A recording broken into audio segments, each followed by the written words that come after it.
Hello and welcome to Forget the Numbers, the ACCA student podcast. This week on the show, we talk about managing nerves ahead of results and how it's important to stay focused on those things in your control.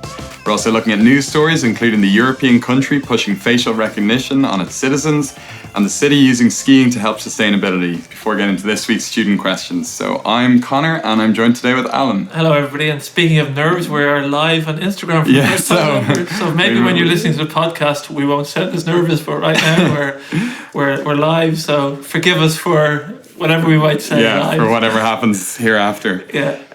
Okay, so results are going to be on Monday. So when people are listening to this, I suppose, what mindset are students in before we get to what they should be in? Probably thinking I have 24 hours of freedom left before the pain may hit. Yeah, it's a funny one because we've talked so long about students not studying and they wait till the results. And at this stage, you can't argue with somebody who hasn't studied and say, no, study for the next 2 days until your results come. It's a really weird time. I think I got results recently, and it's a very strange thing because you go through ups and downs and you think, oh, I've done okay, or maybe I haven't done okay. And you start reliving the exam 100 times. And then I think most people get a text now from ACCA. I don't even know how it works. They get a text now, and like it just says pass or fail and your number and your result. And it's a tough time. But it's also a good, I think you have to go in with a positive mindset. No matter pass or fail, it doesn't matter, especially if you're planning to do an exam in December. You don't have time, to be honest, to feel sorry for yourself. Yeah, and that's one of the things I started noticing a lot in the weekly webinars is the kind of general stance that students take is quite a pessimistic one. Yes. And I completely get that when you're sitting for exams, you don't want to get ahead of yourselves. You don't want to presume that, you've passed or presume everything went perfectly.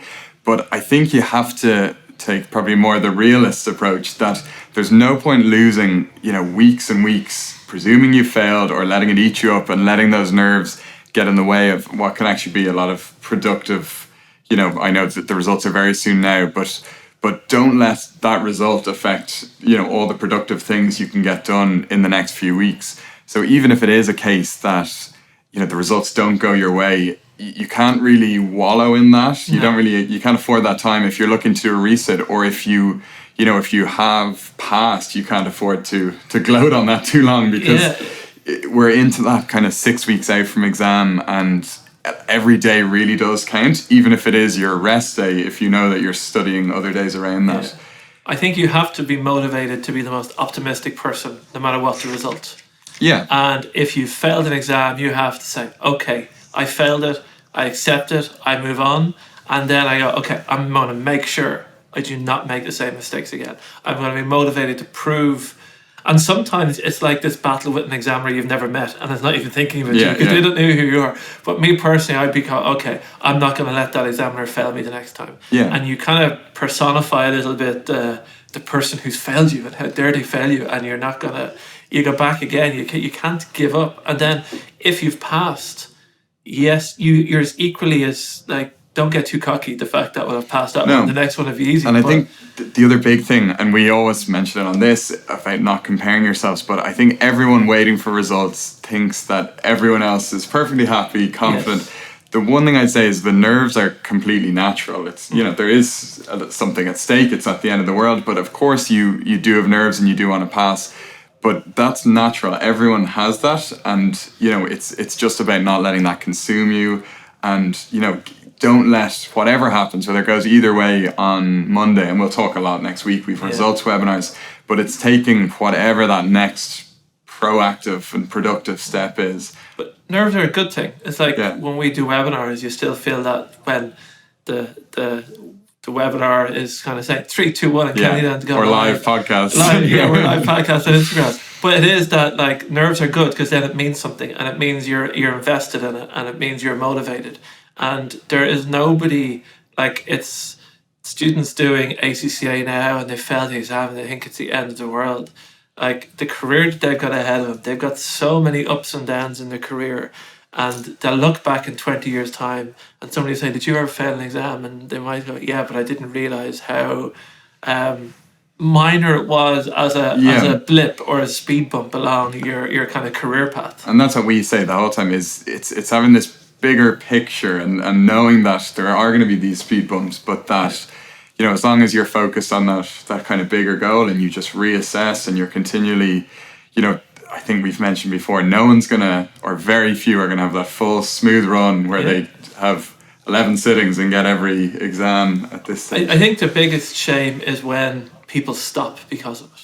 I think they're the people who are really losing it. Like, no matter what your reaction is, and like ACCA are not failing you on purpose. They'd love the pass rates to be higher, to be quite honest. Believe me, they are not. They're giving you every opportunity they can to pass. And in fairness, their whole marking scheme is very skewed in favour of the student. So I'd never, kind of blaming ACCA or blaming the examiner for not passing you. No one person failed you. No. It was a big process, and you got every fair chance. But it's when you stop, it's when you kind of find a reason, no, I'm stopping now. Yeah. ACCA is designed to defeat me. It's not. Yeah. It's not. I do, and it's maybe a terrible thing to say, but if you got 80, you deserved 80. If you got 40, you deserve 40. And that's just a reality, and it does reflect your performance on the day. And yes, people have different experiences in the day, and they get nervous and stressed. But you have to learn from that, and there are career challenges that you overcome. Yeah, and I think the big thing, and we talk to lots of students who have stopped, who do take breaks, who come back. It's very hard, it's like anything. We always talk about momentum with the exams. Yeah. It's when you lose that and you're facing kind of picking up and starting again, it's hard to get that momentum again, which builds and helps you keep passing. Whereas if you can just keep going and you can kind of clarify it in your own head what you're trying to achieve and what's involved, and not letting study become this big horrible thing you dread, but a part of your routine, which we always talk about, and just continuously reassess where you're at in that cycle, it does all become a lot more manageable. And knowing that one exam result it's not the end of your ACCA career. Not at all. It's never going to come up in any job interview. It's actually completely immaterial as long as you take that next step forward with it. Nobody has ever asked me what my results were in ACCA, which I'm glad about. What were they? Now is not the time to share. But that's it. Nobody ever asks you. It's about getting that designation at the end, and yes, you do have to fight for it. But they are professional exams, so it is about being professional and recovering. In any career, the quicker you recover from a speed bump, the more respect you'll actually have. Yeah. That, like, when something goes wrong, it's how you react to the adversity. It's not about why it went wrong in the beginning. And one thing I always found with exams is, because it is, you're thinking about it lots, you do want to talk about it with people. You do want to let people know that you passed or failed. And I suppose the weekly webinars that we do, and we have a results webinar, they are great platforms to talk with other students, regardless of which way the exams went. But it's a chance just for someone to listen, because you're thinking about this thing probably lots now over this week, and then you go into work and no one might really be asking you. So they are a really good chance to talk about those next steps, and I suppose meet other students that are in a similar boat to you. And you do, and it's a similar thing. I'm not the only one in the world who failed whatever exam it is, because I can tell you you're not. And sometimes it's a comfort for somebody else to come on and say, if you failed financial reporting, that somebody else failed it. And what we've seen in the webinars is students talking before, and what they've done is they've given each other help. Yeah. They kind of go, oh, I failed it before. I didn't fail it the last time. Here's what I did differently. Yeah, our jobs are getting very easy. Our jobs are getting very easy. All we're doing is we're like matchmakers. Share your experience at ACCA and learn from each other. But that's what it is, because these are people who are going through the most recent, and part of our job is really allowing them to share their experiences. So come on to the webinars next week and share those and any time over between now and the exams. It's like that opportunity is there every Friday, as well as a results webinar. So share those experiences with each other, and not only are helping you, but you're helping yourself as well. If you're enjoying listening to the Forget the Numbers podcast, we'd really appreciate it if you could rate us on your podcast provider. Okay, our first news story is that France will become the first European country to use facial recognition to give its citizens a secure digital ID. They're joining a number of countries like China and Singapore, who are using facial recognition quite heavily to track citizens. So naturally, there's been a lot of criticism of this because people are saying there's no consent, that it's mandatory, it's a breach of privacy, and there's uncertainty around how it might finally be used. Even though they're saying it won't be used to keep tabs on its residents, there is a lot of course suppose not. Big Brother kind of There elements, is. George Orwell type stuff. Yeah. So I suppose, is this just a scary natural trend? To what extent can people really control their data when governments are There's taking something this? weird about a camera following you around, picking up your face. Isn't Yeah. it? Like it's like there's one thing being kind of followed online, I guess, or your activity online. Yeah. But like if you're walking around and you're being kind of, it does feel like you're being tracked. And again, you look at privacy, and one way I think of privacy of kind of, well, I'm not that bothered, so my life isn't that interesting. So if they really want to follow me around, I'm not doing anything that's really gonna attract anybody. But it is that whole behavioral thing about kind of pushing people to change their behavior. Yeah. And it is a bit kind of scary Minority Report type thing. No, absolutely. I think like any of them, like anyone who records your data, they can say that, it's only being used in a certain way, but it's still being recorded. There's still that. It's that still there. Yeah. So even if they're giving the best intentions, that still is being recorded, and there's still access to that, and then you never really know what's being used with it. And it's this umbrella for your own safety and security. Yeah. And like this umbrella that people put it under, and like data is the new warfare, really, isn't it? And like it's not about guns and stuff. It's about changing public opinion. It's about impacting public opinion. You see things going on in the States about the last election, and it's nearly the next election, and they're still discovering things and kind of Trump. And it's kind of just everyone has to, if they want to compete, they have to do it in that way. Yeah, it's not and like it's going to the lowest common denominators. Like if we want to beat those guys, we have to be worse than those guys were. Yeah. But we're doing it for the best of intentions. No, and I think and one of the big things they're talking about in France is with the yellow vest protesters. They're seeing is, regardless of what you say, is this a way to track who's protesting? And you build, like you have in spots like China, you can build a profile of citizens, or you have this kind of, I suppose, this all this data on what people do and how they interact and their kind of social standing. I'm not too sure governments are the people who I trust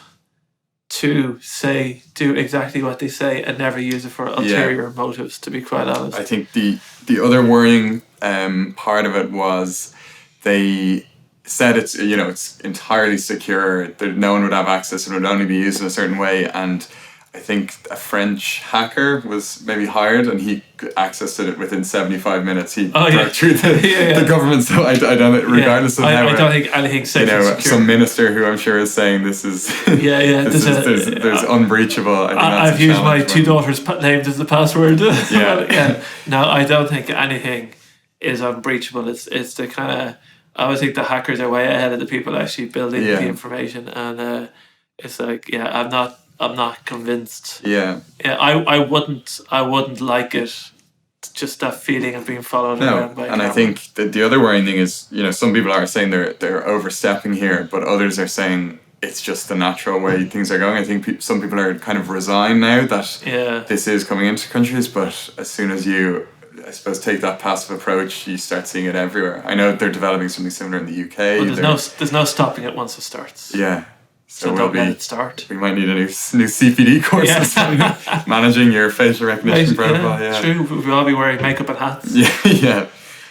So our second story is a bit lighter, thankfully, and Laura, who's in our marketing team, will be very happy to hear it. This is about sustainability, which we're big on. So Copenhagen has opened its doors to the world's first artificial ski slope above a waste incinerator. So it's a waste incinerator plant that will burn the waste from almost 700,000 residences to produce electricity and heating for the city, to try have Copenhagen become the world's first carbon neutral city. And it's being praised because it's a mix of, I suppose, environmental, there's an economic element, there's a social element. They're trying to get people out and active and have a community space. So it's really looking at, bringing this innovation, which I think we've talked before around sustainability, how you can bring innovation to change how people approach, making cities more environmentally friendly. Yeah, I think it's only going to be through innovation, and I don't think there's one kind of, nobody is going to find the key to destroying carbon on our behalf somehow. I don't think that's going to happen.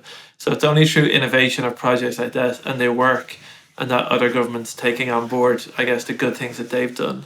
And it's great to see that, as you said, it's a mixture of everything, and you have to kind of give good reasons why something works. So it can't be just it's good for the environment. I think, although that should be enough now, don't get me wrong, but it never seems to be enough. So you have to, that economic and social value. Yeah. And if you can make that, and the result is a much better environmental impact or positive impact. Yeah. I do think that's the way forward, because at the end of the day, we were speaking of Laura, we were at something last week that talked about the environment, and one of those things where, like, it's great that people do think this, but still projects come down to net present values and Excel spreadsheets, and nobody's going to enter into a project that's loss making, even if it is saving future generations. Unfortunately, that is the mindset. So I think something like this that can make financial sense but be creative and innovative is a brilliant idea. Each week, at the end of the show, we answer questions sent in by our listeners. You can send your questions in by email to podcast@learnsignal.com or tweet us @learnsignal. So Conor, our question that's just come in through Laura, who's famous in this podcast today. We'll have to bring her on one day. So Laura's got a question through Instagram, and that is, and I think it's a common thing that, as you said, we hear in the webinars a lot. It's students kind of, if you look at our timetable or our study timetables, they kind of do their content and then they practice a question. And when they're faced with the question, it's kind of trying to answer that 20-mark question, trying to get that full answer. And they seem to really struggle. Is there any advice that you'd have for them on how to improve that skill? Yeah, I think, and this is, because I've done the webinars the last few weeks, has been asked definitely every week. And I think students are looking for the answer where you say, no, don't do questions, just finish up the content and then it'll all come together. But no, the main thing, and which I've said in them, is it's just about keeping going, keep writing out your answers, keep trying. And, you know, it might seem a little demotivating at the start because you're struggling, but it's all that cycle of attempt the question, do your best on it, read the solution, and then you'll pick up, you know, not just some of the content, but how maybe they formatted it, how they got professional marks, and then maybe try that question again, even that week or that day or within the few days. But it's going through that process that then when you see a similar question like that again, you know, you'll be prepared for it. You know how you go about structuring. So it's really, you can't afford to ignore attempting questions throughout the cycle. And even if it feels like you're not learning anything or you're not getting anywhere, you won't even notice the improvements you're making each week and each time you do a question until you get closer to the exams. And then all that work that you've done, when that's what allows you, when you hit that bootcamp revision phase, to just do questions because you know how to tackle them. The other thing I think people find is that, you know, it never hits a point where you know a question exactly, because the examiner is always trying to challenge your train of thought and how you have to think and how you get through the problem. So part of it is knowing that you're not necessarily going to know the exact solution, but using the knowledge you have to think through it and kind of explain that on a page. There's no silver bullet, I think, is what you're saying. No. And it is hard work, and it's just and sometimes it feels like real baby steps. No, and you keep getting nearly further. It's like walking down a really long road and you think, God, that road goes on for ages. But eventually you do get to the end of it. Yeah, and it does come together. It's really a case of perseverance, and you'd be surprised. Students do talk a lot about having that eureka moment where things just start clicking and they suddenly just know how to express it in their answers. Okay. Well, that's great. Thank you very much for that, Conor. And all the best for this week. We wish you, I think myself and Conor definitely wish you all the best in exam results on Monday. We hope to hear, and again, Conor mentioned earlier about sharing your results. Always feel free to share it with us. We're always eager to find out how you get on, and we'll talk to you next week.